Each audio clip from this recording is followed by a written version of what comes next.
Wrench joins us on the line. Elliot, welcome to the Super League pod. Hi, Elliot. How does it feel? Hello. How does it feel to be living the dream?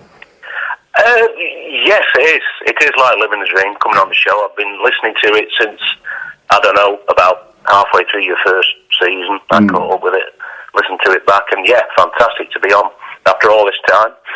Wonderful. So thanks for having me on. It really is our pleasure. We get to thank you in person almost for the great support you've given the show over the years, to be honest, Elliot. Yeah, absolutely. It's no problem at all. I mean, it's just so entertaining every week. Never miss a show. You listen to some of the other views of other podders, people that tweet and things like that, and it's just great, to get other people's opinions and, see what other people are thinking about different. Can you just clarify for our listeners that we haven't coached that response out of you prior to the interview? I've given you the address for the money. Fantastic. Well, that is high, if not potentially false praise indeed. Listen, let's get to Saturday evening then. Before we talk about the game itself, give us a taste of kind of your build-up and kind of how you're feeling heading into the game. Who were you sat with? How was it getting to the ground? All that sort of stuff. For your thoughts of the atmosphere inside the stadium. Give us a flavour of your experience in the Warrington end.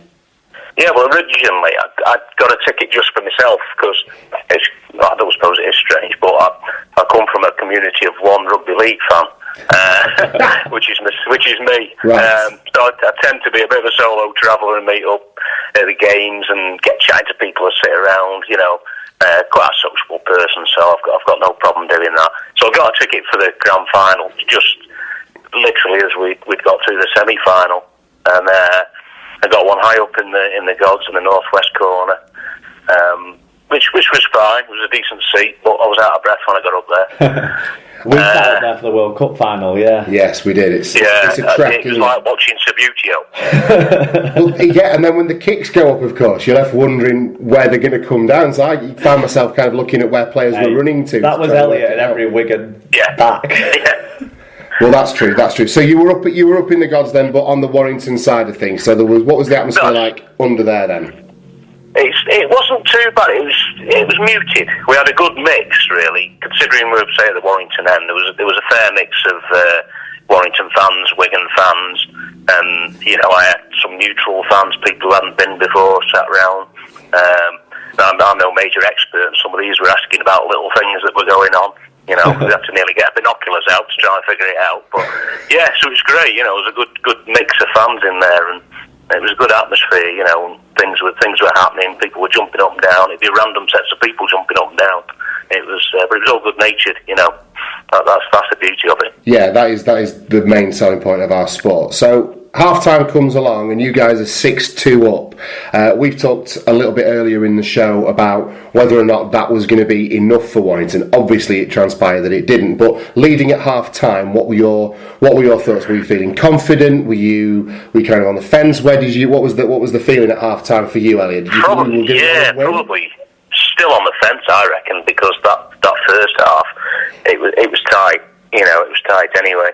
I think we sort of started quite well, and then as the first half drew on, Wigan were finding the feet a bit, and then when we got to half time, like say 6-2 up, you think, all right, yeah, we've got a chance here, but you just know that one try that changes it again, and Wigan are back in it, and that's exactly really what happened. And that was we lost away a bit.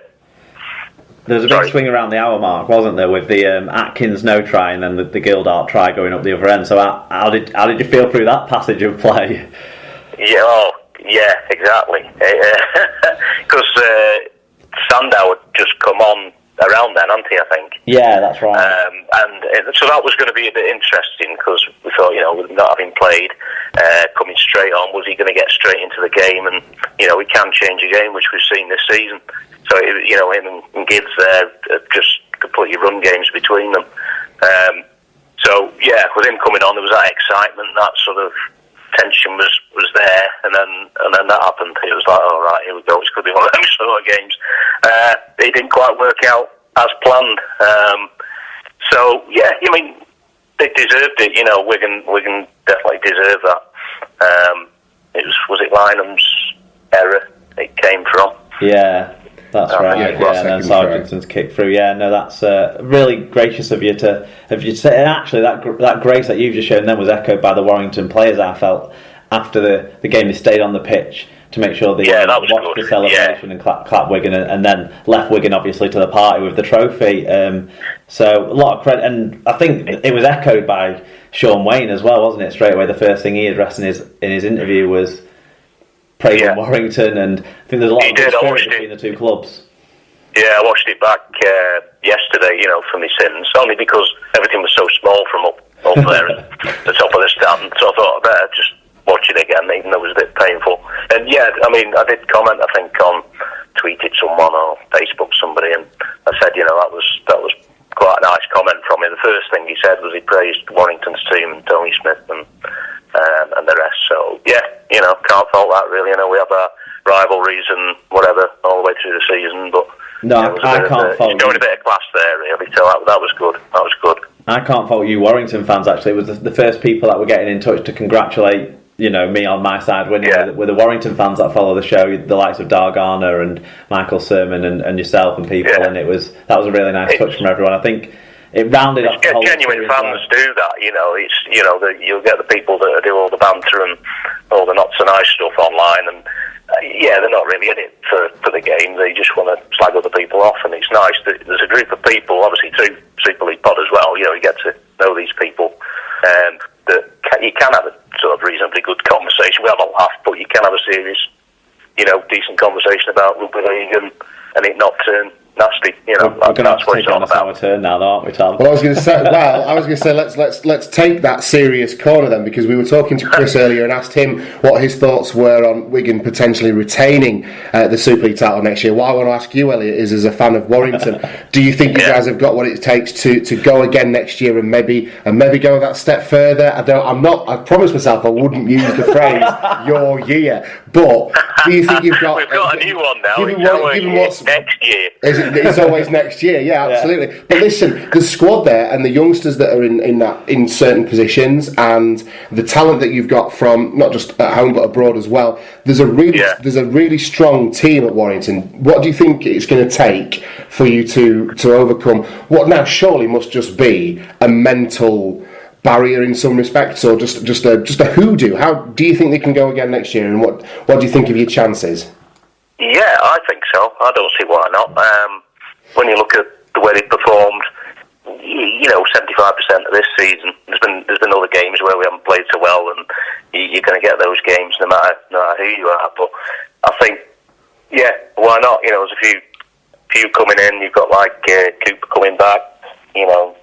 Mitchell Dodds will be almost. Keep hold of Bailey as well. People are going about Bailey leaving, and I think keep hold of him. Because there's quite a good combination of those players there.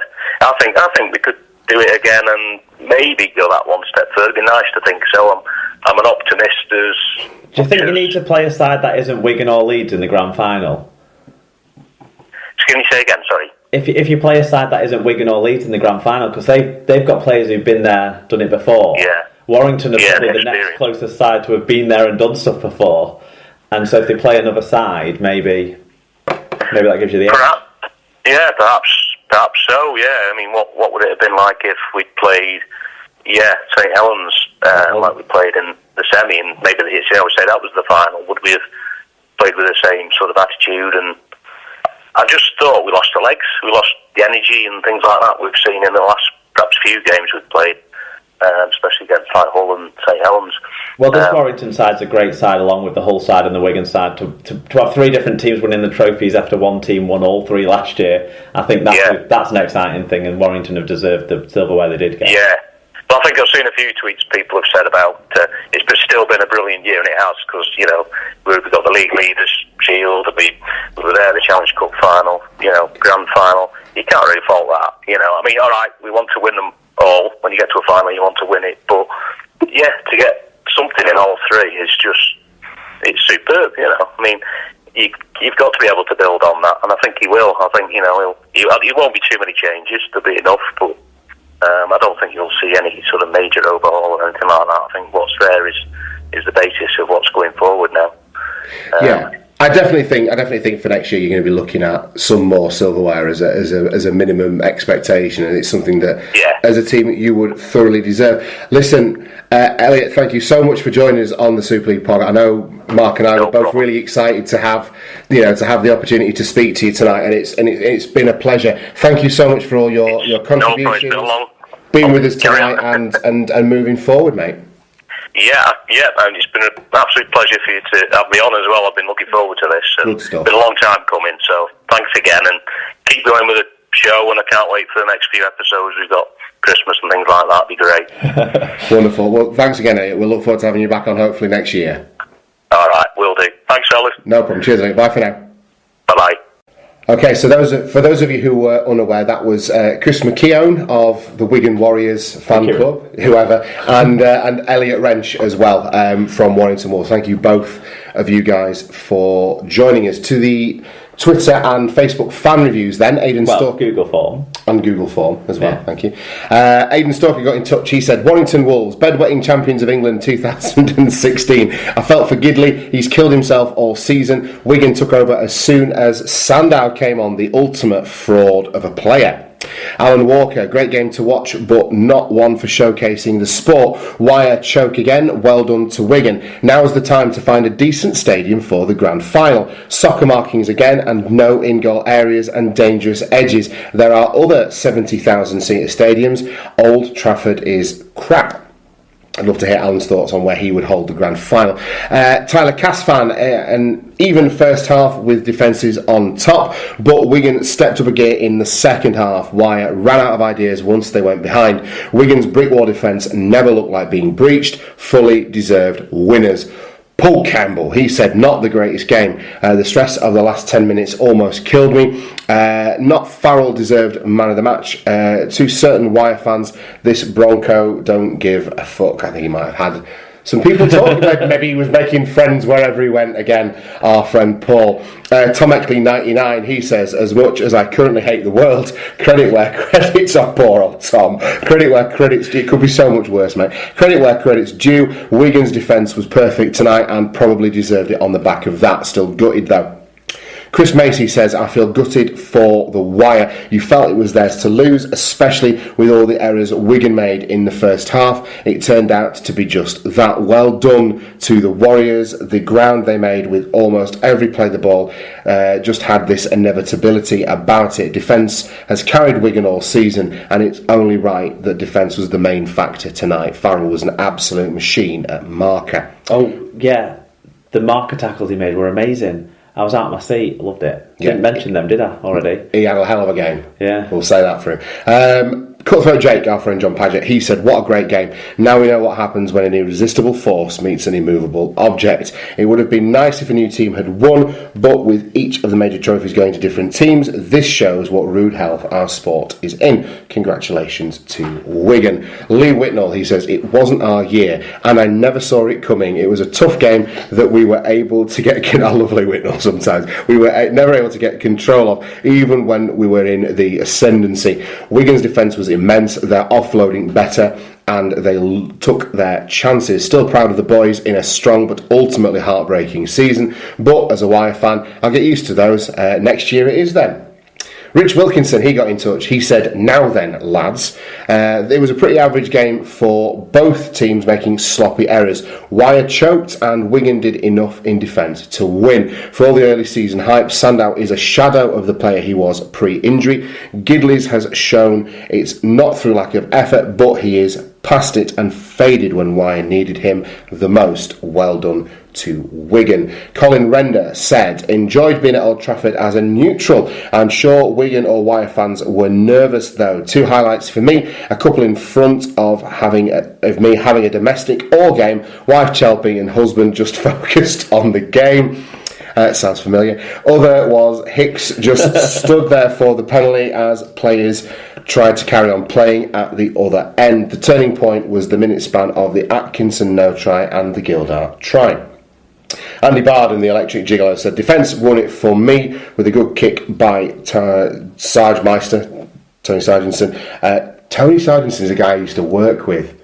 What I mean is Dan Sargentson to set up Joshua Charnley. Clive Slade got in touch. He said Wigan proved again that they have a squad who fight for each other and never give in. Fully deserved. Mark Selby